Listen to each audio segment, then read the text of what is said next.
Hello बच्चों, विद्या वाहिनी channel में आप सबका स्वागत। मैं संजीवनी शिंदे आज लेकर आई हूँ हिंदी व्याकरण पाठ। हिंदी व्याकरण पाठ में आज हम देखेंगे कारक। बच्चों, इसके पहले कारक भाग 1 वीडियो मैंने अपलोड कर दिया है। अब यह दूसरा वीडियो है कारक का भाग 2। इसमें पहले जो कारक हुए हैं वह छोड़कर बचे हुए 4 कारक की पढ़ाई हमने की है। पहले देखेंगे हम कारक। कारक किसे कहते हैं? संज्ञा या सर्वनाम के जिस रूप से वाक्य के अन्य शब्दों के साथ उसका संबंध दिखाया जाए उस प्रत्यय को कारक कहते हैं। कारक को परिसर्ग या विभक्ति भी कहते हैं। कारक की पहचान के लिए संज्ञा तथा सर्वनाम के आगे जो प्रत्यय लगाए जाते हैं उन्हीं विभक्तियों को कारक कहते हैं। कारक के भेद 8 है। देखेंगे बच्चों, कर्ता कारक, कर्म कारक, करण कारक, संप्रदान कारक, अपादान कारक, संबंध कारक, अधिकरण कारक और संबोधन कारक। इसमें से पहले 4 कर्ता कारक, कर्म कारक, करण कारक और संप्रदान कारक हमने देखा है।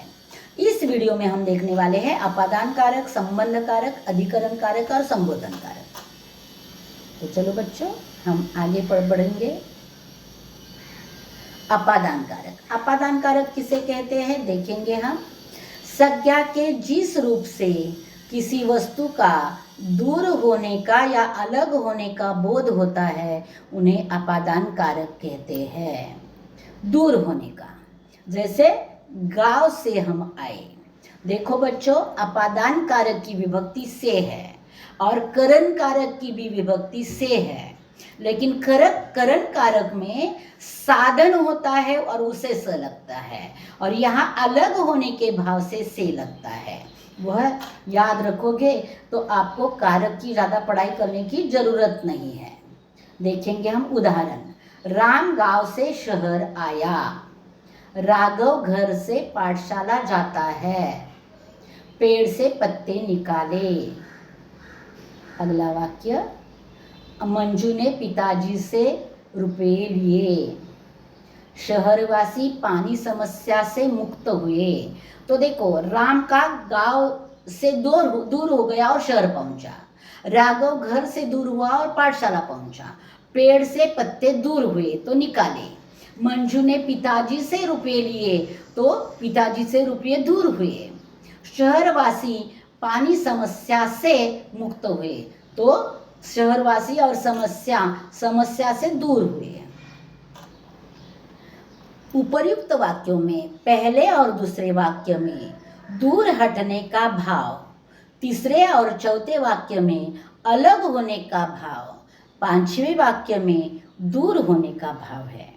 इस प्रकार गांव से, घर से, पेड़ से, पिताजी से, समस्या से वस्तु या व्यक्ति दूर तथा अलग होने का बोध होता है, इसलिए उन्हें अपादान कारक कहते हैं। तो अपादान कारक हो गया बच्चों। अब हम दूसरा, यानी आज के वीडियो का दूसरा भेद, कारक का छठा भेद देखेंगे, संबंध कारक। जिस संज्ञा रूप से किसी वस्तु या व्यक्ति का अन्य वस्तु या व्यक्ति से संबंध प्रकट हो उसे संबंध कारक कहते हैं। तो संज्ञा या सर्वनाम का किसी वस्तु या व्यक्ति के अन्य व्यक्ति संबंध प्रकट हो तो उसकी विभक्तियां होती है काकी के, रारी रे आदि। तो उसके उदाहरण देखेंगे।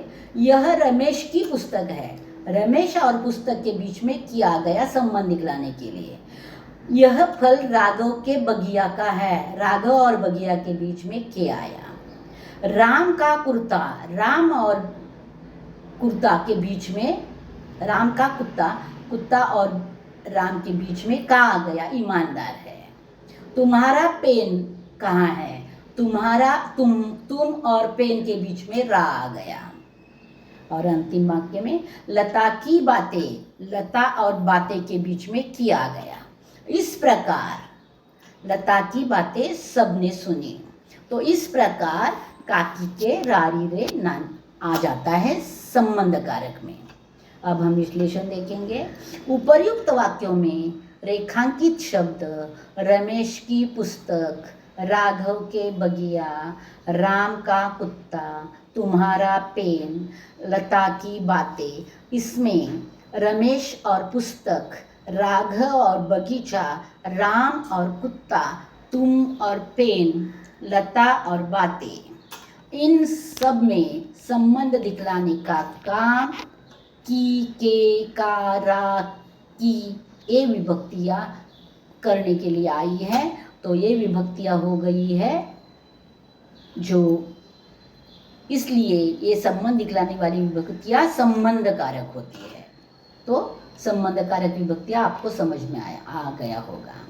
अब कारक का 7वां भेद हम देखेंगे। इस वीडियो का 3रा भेद अधिकरण कारक। संज्ञा के जिस रूप से क्रिया के आधार का बोध होता है उन्हें अधिकरण कारक कहते हैं। उदाहरणार्थ, घर में लोग इकट्ठा हुए हैं, बच्चे छत पर पतंग उड़ा रहे हैं, पूना में बहुत सारी शिक्षा संस्था है, एसंबा गांव में एक नाला था, बाजार में फल बिकते हैं।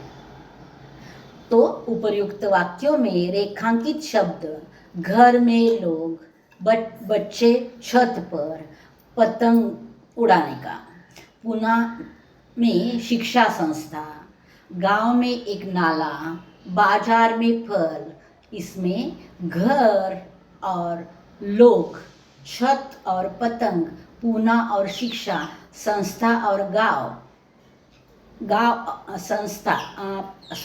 पूना और शिक्षा संस्था, गांव और नाला, बाजार और फल, इसमें और पर के माध्यम से स्थान का बोध कराया जाता है। यानी वह स्थान कहाँ है, में यानी अंदर होता है और पर यानी ऊपर होता है। तो ऊपर है या में है, अंदर है, यह दिखाया जाता है। तो स्थान दिखाया जाता है, तो उसे अधिकरण कारक कहते हैं।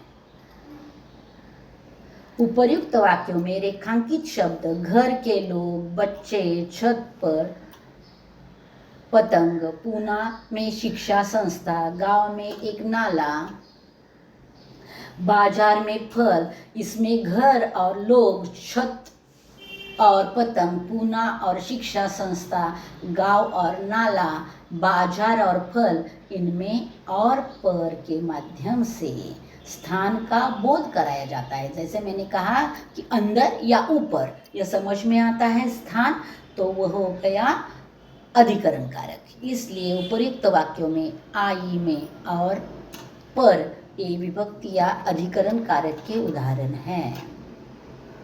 अगला, अब देखो बच्चों, यहाँ अंतिम कारक का भेद है संबोधन कारक। संज्ञा के जिस रूप से किसी को पुकारा जाए अथवा चेतावनी दी जाए उसे संबोधन कारक कहते हैं।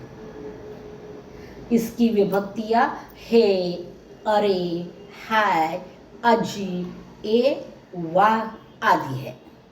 वो कैसे, जैसे देखो बच्चों, अव्यय में आपने विस्मय सूचक अव्यय पढ़ा है, वैसे ही ये भी विभक्तियाँ संबोधन कारक में आती है, विस्मय बोधक अव्यय जैसी। संबोधन कारक की विभक्तियों का प्रयोग हमेशा संज्ञा के पहले होता है। उदाहरण देखेंगे हम। हे भगवान मुझे बचा लो, अजी सुनते हो, वाह बेटा क्या काम किया, अरे राम ये क्या हो गया, हाय रे नसीब। तो देखो, हे भगवान, अजी, वाह बेटा, अरे राम, हाय रे नसीब, ये किसी को तो संबोधन करने के लिए, पुकारने के लिए उपयोग में लाया गया है। उपर्युक्त वाक्यों में रेखांकित किए शब्द हे भगवान, अजी, वाह बेटा, अरे राम, हाय रे नसीब, इसमें है के बाद भगवान, अजीब, वाह के बाद बेटा, अरे के बाद राम और हैरे के बाद नसीब, ये सारी जो विभक्तियाँ संबोधन के लिए आई है, इसलिए इन्हें संबोधन कारक कहते हैं। तो बच्चों, इस प्रकार हमने पूरी 8 भेद देखे हैं। 8 भेदों की मैंने तालिका यहाँ दी है। अगर आपने ध्यान से तालिका भी देखी तो भी आपको आपकी पढ़ाई कारक की अच्छे से हो जाएगी। कारक का नाम, विभक्तियाँ, लक्षण और उदाहरण। कारक का नाम है कर्ता, विभक्तियाँ है ने, शून्य और ने।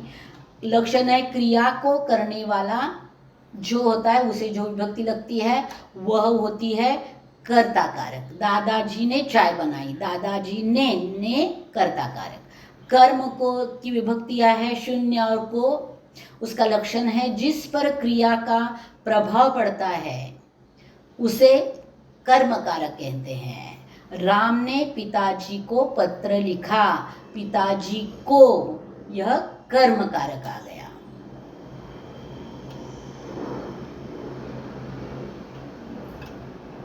अब अगला वही है करण कारक, विभक्ति है से, लक्षण है क्रिया से साधन के अर्थ में। हम गाड़ी से घूमने गए, गाड़ी से घूमने के लिए हमने गाड़ी साधन का उपयोग किया। दूसरा संप्रदान कारक, को, के लिए, जिसके लिए क्रिया की जाती है वह संप्रदान कारक होता है। शिक्षिका ने छात्रों के लिए प्रश्न पत्र बनाया, तो यहाँ छात्रों के लिए संप्रदान कारक है। अगला अपादान का अपादान कारक, विभक्ति है से, वस्तु से अलग होने का भाव इसमें आता है।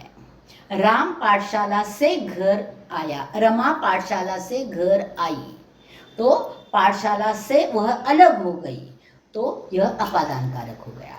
संबंध कारक, काकी के, रारी रे, यह विभक्तियाँ हैं और अन्य शब्दों के साथ संबंध का बोध होता है, ज्ञान होता है, उसे संबंध कारक कहते हैं। रमा की गाड़ी है, तो गाड़ी किसकी है? रमा की, तो रमा और गाड़ी में संबंध दिखलाया है, तो वो हो गया संबंध कारक। अब अधिकरण कारक, में और पर, क्रिया के आधार में, आधार के अर्थ में, यानी क्रिया कहाँ है। मैंने कहा कि में यानी अंदर और पर यानी ऊपर होती है, तो उसे समझ में आता है। मानव समाज में रहता है, समाज के अंदर रहता है, तो समाज में, वह हो गया अधिकरण कारक। संबोधन कारक, हे, अरे जैसी विभक्तियाँ होती है।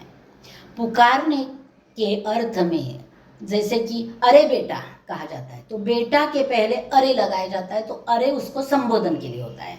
अरे श्याम इधर देख, तो श्याम को अपनी ओर आकर्षित करने के लिए पहले अरे कहा, फिर श्याम का नाम लिया और फिर उसको कार्य बताया कि इधर देख, तो यह अरे संबोधन कारक हो गया। बच्चों, इस प्रकार पूरा चार्ट मैंने दिया है आपको, 8 कारकों का एक साथ, उसमें उसकी विभक्तियाँ दी है, उसके लक्षण दिए हैं, उसके उदाहरण दिए हैं। इस चार्ट को भी अगर आप ध्यान से पढ़ोगे तो भी कारक की पढ़ाई हो जाएगी। तो बच्चों, इस प्रकार हमारी कारक की पढ़ाई हो गई है। यहाँ यह वीडियो पूरा होता है। मैं आपसे विदा लेती हूँ और जल्द ही वापस आने वाली हूँ व्याकरण पाठ विराम चिन्ह लेकर। बच्चों, तब तक इंतज़ार में रहना। धन्यवाद बच्चों।